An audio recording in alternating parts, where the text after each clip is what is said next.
Hello students, welcome back again. 10th class, chapter number 6, political party, part number 4. Okay, now we will discuss about this. Now, CPIM is founded in 1964, believes in Marxism, Leninism. ध्यान दीजिए, very important point है ये, जो कि आपको पता है CPI है और उसके बाद है CPIM. ये दोनों ही एक दूसरी पार्टी के ही सब पार्ट हैं. ठीक है, इसके अंदर जो दिया हुआ है CPI तो वो 1925 में बनी थी. उसके बाद में इसका सेकंड जो पार्ट बनाया गया था, वो सेकंड जो पार्ट बनाया गया तो 1964 में इसका नाम दे करके CPIM बनाया गया था. ठीक है, इसमें भी जो मार्क्सवादी जो लेनिनवाद में आस्था थी, लेनिनवाद, ठीक है, जिसको लेनिनिज्म कहते हैं, ये मार्क्सिज्म लेनिनिज्म होता है.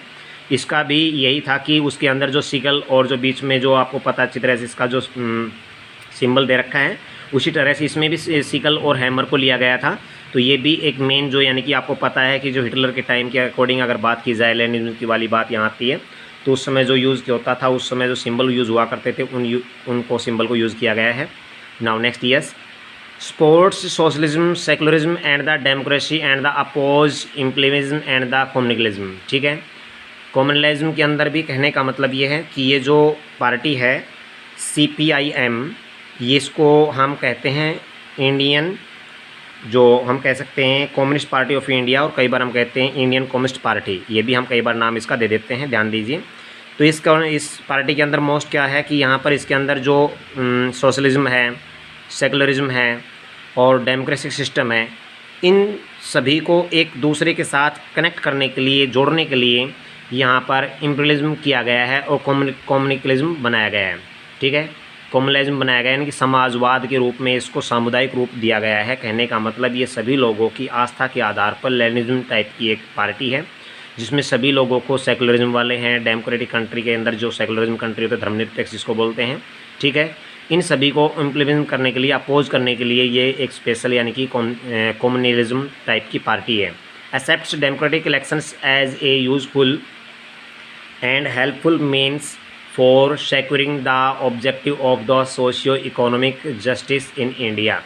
इस पार्टी का जो मेन जो एम अगर हम बात करना चाहें, लक्ष्य की अगर बात करना चाहें, इसकी इंपॉर्टेंट पॉइंट्स की अगर बात करना चाहें, ठीक है, तो इसके अंदर मेन इंपॉर्टेंट पॉइंट है कि ये जो पार्टी है, ये मोस्ट इम्पोर्टेंट जो अपने सभी जितने भी जो लोकल डेमोक्रेटिक सिस्टम के अंदर जो इलेक्शन सिस्टम होते हैं, यानी कि इलेक्शन को सबसे इम्पोर्टेंस मानती है.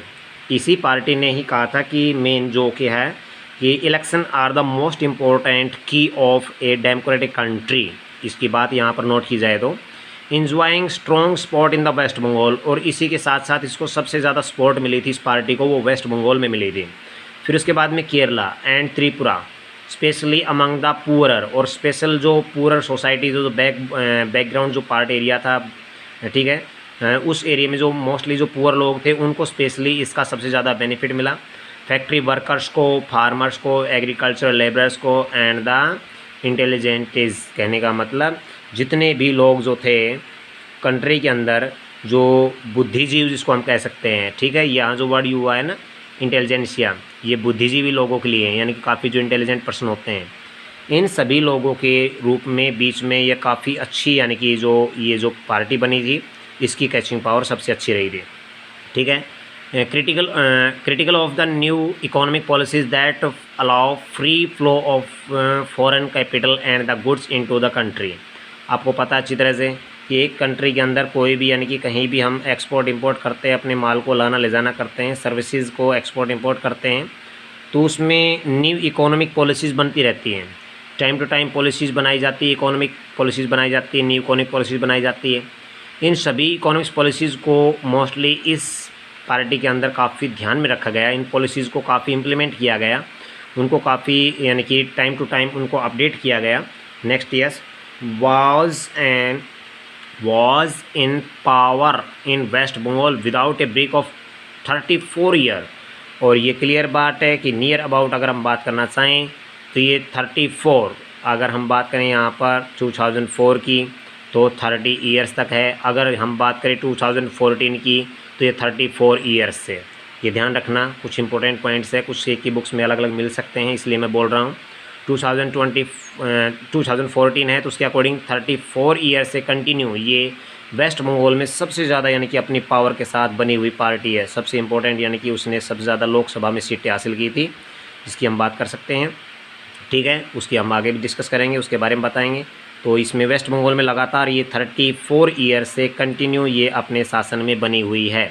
ठीक है, और 2014 की अगर बात करें तो 34 ईयर से कंटिन्यू ये बनी हुई है।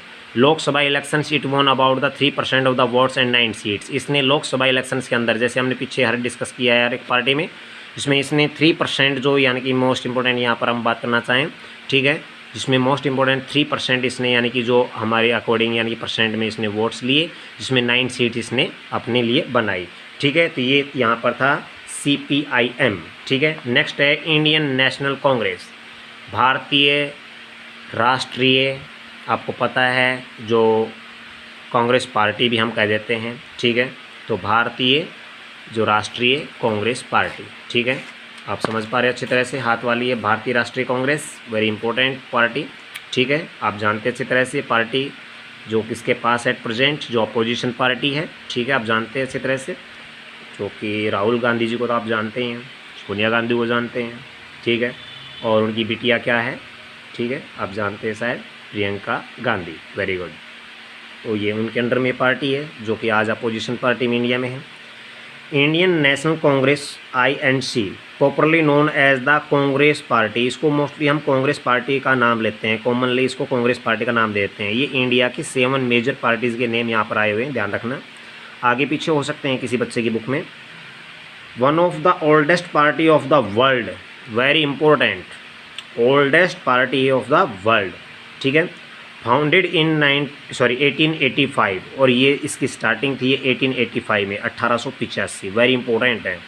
And has experienced many spells, ठीक है, तो कई बार लंबे यानी कि पुराने समय से दल में रहती हुई, ठीक है, लंबे टाइम से यानी कि अपने साथ यानी कि इसको एक्सपीरियंस के साथ रही है, और इसके कई बार विभाजन भी हुए हैं। स्पेल्स का मतलब होता है इसके टुकड़े भी हुए हैं, कई बार ऐसा हुआ है। ठीक है, उसके बाद हम चलते हैं आगे next years. At the national and the state level for several decades after India's independence, यानी कि भारत देश की आज़ादी के बाद में कई बार इसके नेशनल और स्टेट लेवल पर कई बार विभाजन हुए हैं। Under the leadership of the Jawaharlal Nehru, very important points आएंगे, ध्यान देना प्लीज़। ठीक है, तो इसके अंदर अनेक जो डिकेड से, काफ़ी लंबे डिकेड से इसके अंदर काफ़ी जो मेन इसके जो लीडर्स थे, उन्होंने काफ़ी यानी कि इसको बीच में डिस्कस ना करें, यस ओके क्लियर। तो इसकी जो मेन थे under the leadership of the Jawaharlal Nehru, ये इसकी जो अगुवाई हुई थी वो सबसे ज़्यादा पंडित जवाहरलाल नेहरू के यानी कि सामने इसकी अगुवाई हुई थी। The party sought to build a modern secular democracies republic in upside, yes, India. ठीक है, अपसाइड में आप देख सकते हैं, यहाँ पर लिखा हुआ है अपसाइड में, इन इंडिया, यानी कहने का मतलब इंडिया के अंदर इस पार्टी ने जो मोस्ट इंपॉर्टेंट, अगर हम बात कर रहे हैं साइड परसेंट, ध्यान दीजिए, इस पार्टी ने अपने रिपब्लिक यानी गणतंत्रता के साथ साथ में काफ़ी बहुत बड़े एक सेंटर्स को यानी कि बना लिया था, जो 1977 and then the more from 1980s to 89, यानी कि लगभग 1980 से लेकर के 1989 के टाइम तक, और वो स्टार्टिंग उसने किया था जो 1977। तो कहने का मतलब ये है कि 1977 से लगातार, और फिर उसके बाद में 1980 से लेकर 89 तक फिर दोबारा से लगातार इसने कंट्री में यानी कि अपना रूल किया। आफ्टर 1989 इट्स सपोर्ट डिक्लाइंड, लेकिन धीरे धीरे क्या हुआ, एक टाइम आया 1989 के बाद में ये धीरे धीरे ये जो पार्टी है काफ़ी डाउन होने लगी, कमज़ोर पड़ गई। But it continue to be present throughout the country cutting cross social divisions, लेकिन इस पार्टी ने एक ऐसा काम किया कि लोगों के आसपास में इनकी जन समर्थन जो होता था उसके बीच में इसने अपने आप को जो काफ़ी ऐसा काम कर दिया कि इसने लोगों को जो सोसाइटी जो थी उसको अलग अलग डिफरेंट टाइप के पार्ट में उसको डिवाइड करना शुरू कर दिया। ठीक है, कहने का मतलब उसने पूरी तरह से समाज के अंदर काफ़ी यानी कि जो बेस बना हुआ था सोसाइटी का, उसने उसको धीरे धीरे काफ़ी यानी कि कमज़ोर बना दिया, कमज़ोर वर्ग लोगों को अपने अकॉर्डिंग उसको एजेंडा बनाया, यानी कहने का मतलब पुअर लोगों को साथ में लेकर के उनको माध्यम बनाया अपनी पार्टी को जिताने के लिए। ठीक है, नेक्स्ट है a centrist party neither rightist nor leftist. ठीक है, आपको पता है डाइगिस्ट का मतलब होता है कि एक ऐसी पार्टी जो स्पेशली ना तो कोई वामपंथी हो और ना ही कोई, ध्यान देना, जिसको बोलते हैं दक्षिणपंथी। मतलब कि एक ऐसी पार्टी जो कि अपने लेफ़्ट और राइट के ध्यान में रखती हुई वो ज़्यादा किसी से न तो इन्वॉल्व होती है, न ही किसी को ज़्यादा अपना सपोर्ट करती है, लेकिन पुअर लोगों को अपने आप में सपोर्ट बनाकर उसके पीछे अपनी यानी कि इलेक्शन की लड़ाई लड़ने वाली पार्टी है ये। In its the ideological origination and the party espouses the socialism and the welfare to the weaker section and the minorities. लेकिन कहा जाता है, समझा जाता है कि सभी लोग समझते हैं कि यही एक ऐसी पार्टी है जो कांग्रेस पार्टी है, जो पुअर लोगों को अपलिफ्टमेंट कर सकती है, वेलफेयर कर सकती है, पुअर लोगों की हेल्प कर सकती है। उन्होंने अपने आप को एक बहुत बड़ा एजेंडा बनाया था इस पार्टी ने कि जितने भी जो पुअर लोग हैं उनको हम अपने साथ एक माइनॉरिटी में रख करके कुछ लोगों को और उसका सपोर्ट लेकर के काम करेंगे। स्पोर्ट्स न्यू इकोनॉमिक रिफॉर्म, और उन्होंने काफ़ी सपोर्ट देख करके कुछ लोगों के लिए अच्छा सुधार का काम भी किया, इकोनॉमिक रिफॉर्म में किया, but with a human face.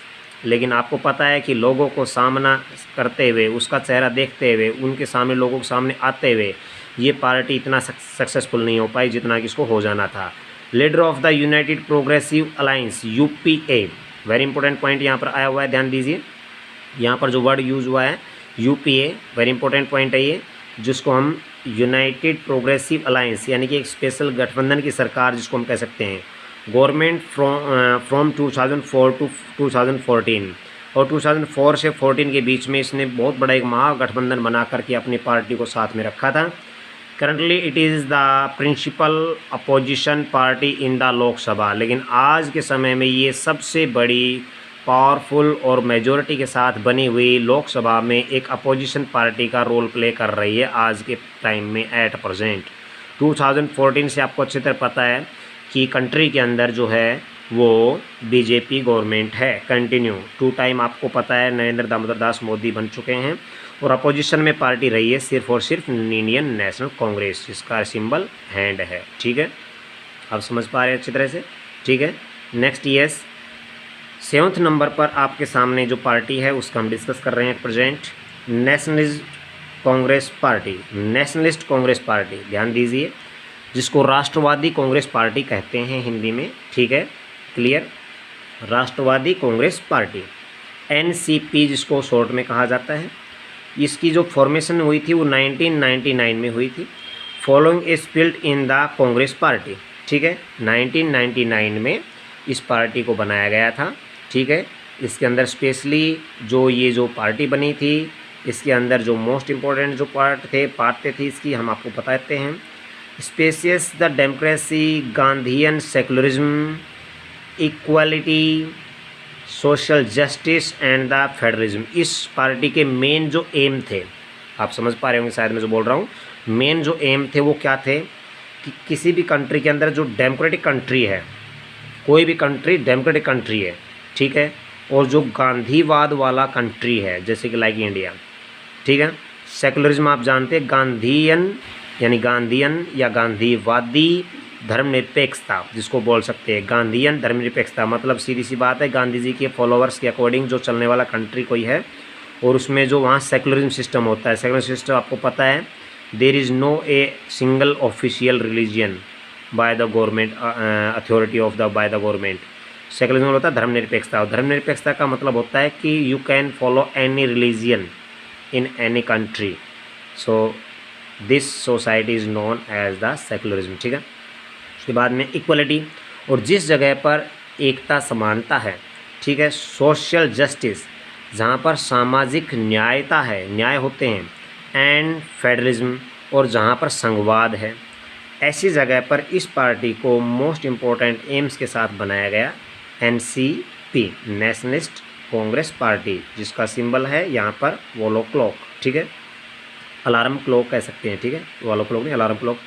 wants that high offices in government be confined the nature born citizen of the country। और इस पार्टी की मेन बात ये भी थी कि ये चाहती है कि इंडिया के अंदर जितने भी जो लोग जिनका बर्थ हुआ है उनको सभी को सिटीजनशिप मिले। ठीक है, natural born citizen of the country, यानी कि जो भी लोग हैं कंट्री के अंदर जिनका बर्थ हुआ है उनको अपना सिटीजनशिप मिले। ठीक है, इस तरह की सारी बातें सामने हैं। नेक्स्ट है yes a major party in Maharashtra and has a significant presence in Meghalaya, Manipur and Assam. A coalition partner in the state of Maharashtra in alliance with the Congress. ध्यान दीजिए, अब मैंने आपको बताया कि सबसे ज़्यादा most important major party Maharashtra, यानी कि ये जो पार्टी है महाराष्ट्र में सबसे इम्पोर्टेंट है, ताकत हो गई है वहाँ की। उसके साथ साथ ये मेघालय की, मणिपुर की और आसाम की भी सबसे ज़्यादा पावरफुल बन चुकी है। ठीक है, next, yes, a coalition partner in the state of Maharashtra in alliance with the Congress. ठीक है, इट मीन्स यहाँ पर जो महाराष्ट्र के अंदर जो ये जो गवर्नमेंट बनी हुई है, जिसको हम एनसीपी कहते हैं, ये अलायंस के साथ बनी हुई गवर्नमेंट है। मतलब कि अलायंस का मतलब आप समझ पा रहे हैं, अपने आप को एक बड़े भागीदारी के रूप में, बहुत बड़ी यानी कि ताकतवर के रूप में, एक भागीदार के रूप में अपने आप को महाराष्ट्र की सरकार में शामिल करना। Since 2004 A member of the United progressive alliance. लेकिन फिर भी हमने देखा है कि 2004 से ये जो एनसीपी पार्टी है, ये सबसे बड़ी गठबंधन की साझेदारी वाली पार्टी है। मतलब कि ये दूसरी पार्टियों को सपोर्ट करने वाली पार्टी है। ये अपने आप सक्सेसफुल होने वाली पार्टी नहीं है, ये दूसरी पार्टियों को सपोर्ट करती है। जैसे कि कांग्रेस के साथ मिलकर काम कर लिया, अलायंस गवर्नमेंट वाला काम कर लिया। अलायंस गवर्नमेंट होती है गठबंधन, जब more than two parties combined with a single party and make a powerful coalition, तो वो होता है एक कोलिशन गवर्नमेंट। ठीक है, तो इस तरह से महागठबंधन बना करके उस पार्टी को पावरफुल बनाना। ये तो हमारे पास डिस्कस अब हो रहा था नेशनल पार्टीज़ जो मेन थी। ठीक है, अब हमारा जो टॉपिक थोड़ा चेंज होता है। एट प्रेजेंट हमारा स्टार्ट होता है स्टेट पार्टीज़ का। स्टेट पार्टीज़ आती हैं। स्टेट पार्टीज़ कौन कौन सी है, किस तरह से हैं? स्टेट पार्टीज़ का फिक्स नहीं है। स्टेट पार्टीज़ मल्टी पार्टीज़ हैं इंडिया के अंदर। ठीक है, सेवरल पार्टीज़ हैं, बट फिर भी हम उनमें से जो मोस्ट इम्पोर्टेंट स्टेट पार्टी जो बनी हुई है, ठीक है, जैसे जनता दल वाली पार्टी थी, आपने 9th क्लास में पढ़ा था। ठीक है, चौधरी देवीलाल वाली। तो कहने मतलब इस तरह की कुछ एक जो रीजनल जो स्टेट जो पार्टी होती है वो भी होती है। लेकिन ये जो हमने एट प्रेजेंट डिस्कस किया है 7 पार्टीज़ है, ये नेशनल लेवल की 7 पार्टीज़ है। आप इसके सिंबल भी बनाएंगे, इसके वेरी शॉर्ट क्वेश्चन आंसर भी राइट करेंगे। ठीक है, नाउ नेक्स्ट ये स्टेट पार्टीज़। स्टेट पार्टीज़ मतलब प्रांतीय जो स्टेट वाली जो पार्टी होती है, जिसको प्रांतीय दल भी कहते हैं, प्रांतीय यानी कि जिसको पार्टी भी कहते हैं। ठीक है, other than these 7 parties most of the major parties of the country are classified by the election commission as state parties. Election commission आप जानते ईसी होता है, जो पूरा कंट्रोल करता है इलेक्शन सिस्टम का। उसी ने ही इसको 2 पार्ट में डिवाइड किया था, जिसमें हमने नेशनल लेवल की पार्टी थी उसके बारे में डिस्कस किया आप साइड में। एट प्रेजेंट जो दूसरा क्लासिफाइड है सिस्टम है वो state parties. These are the commonly referred to as regional parties. ठीक है, इसको मोस्टली इसको रीजनल पार्टी के नाम से, क्षेत्रीय पार्टियाँ जिसको कहते हैं, रीजनल पार्टी कहें या स्टेट पार्टी कहें, बात एक ही होगी, आप ध्यान देना प्लीज़। ठीक है, रीजनल और स्टेट पार्टी सेम होती हैं। ठीक है, yet these parties need not be regional in their ideology और द आउटलुक। लेकिन ये जो पार्टी हैं, जो स्टेट पार्टी बनती हैं, ये स्टेट पार्टी हैं, ये ज़रूरी नहीं है कि अपने यानी कि जो ओपिनियन है, अपने जो आइडियोलॉजी है, अपने जो आउटलुक हैं, आउटलुक का मतलब आप समझ पा रहे हैं जो मैं कह रहा हूँ एट प्रेजेंट, नज़रिया। ठीक है, ये जो अब पार्टी है जिसको हम बोलते हैं स्टेट पार्टीज़, ये सभी पार्टीज़ है, ये अपने थिंकिंग जिसको हम कह सकते हैं विचार हैं, और अपने नज़रिए में ये अपने आप में रीजनल पार्टी होती हैं। Some of these parties are all India parties. लेकिन इनमें से कुछ ऐसी पार्टी होती है जो ऑल इंडिया पार्टी होती है। That happen to have succeed only in some state, जो कि कुछ एक स्टेट्स में होती है। कहने का मतलब इसमें से कुछ एक पार्टी ऐसी होती है जो नेशनल पार्टी के रूप में काम करती है और जो अलाइड पावर होती है उनका साथ देती है। Parties like the Samajwadi party, ठीक है, राष्ट्रीय जनता दल पार्टी, अभी मैं कुछ बातें बता रहा था आपको, ठीक है, समझ रहे हैं आप अच्छी तरह से। Have national level political organization with united in several states. यानी कि कुछ एक स्टेट पार्टी ऐसी हैं जो अपने आप में बहुत ज़्यादा डेवलपमेंट कर चुकी हैं और आज वो पार्टियां धीरे धीरे बढ़ कर के वो नेशनल पार्टीज़ का सपोर्ट करने के लिए तैयार हो रही हैं। Some of these party like Biju Janata Dal, Sikkim democratic front, ठीक है, यहाँ कुछ नाम आ रहे हैं, ध्यान दीजिए, ठीक है। ये फ्रंट मतलब मोर्चा होता है, ठीक है। सिक्किम लोकतांत्रिक मोर्चा पार्टी जिसको कहते हैं। तो कुछ एक पार्टी ऐसी है जिसमें बिजू जनता दल है, ठीक है, नाम यहाँ पर आ रहे हैं, आप ध्यान दीजिए। सिक्किम डेमोक्रेटिक फ्रंट है, ठीक है, और मिजो नेशनल फ्रंट है। मिजो नेशनल आप जानते हैं मिजोरम की तरफ, यानी कि मिजो नेशनल फ्रंट है। ये जैसी पार्टियां हैं। एंड तेलंगाना